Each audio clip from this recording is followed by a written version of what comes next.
אז יש לנו כאן את בובי, כלב מתוק, מעורב בן 3.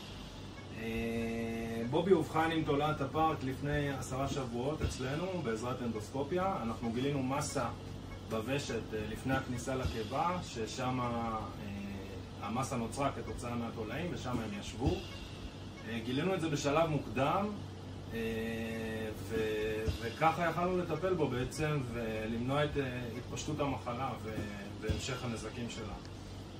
במשך 10 שבועות בובי קיבל זריקה פעם בשבוע, ועכשיו אנחנו בעצם חוזרים על האנדוסקופיה, על הבדיקה, כדי לראות מה המצב שם והאם המסה הזאת נעלמה והאם נפטרנו מהתולעים בעצם.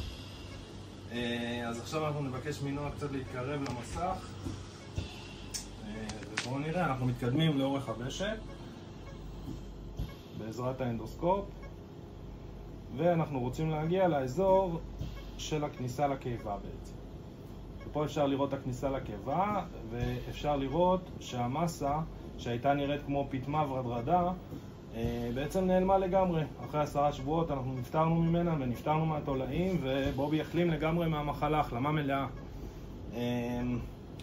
לבובי היה מזל, אבל הרבה פעמים אנחנו מאבחנים את המחלה הזאת בשלבים מאוחרים שלה.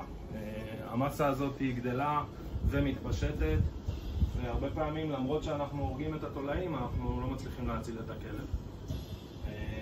אז זאת הסיבה העיקרית למה כדאי מאוד להקפיד על זריקה כל חודשיים לתולעת הפארק.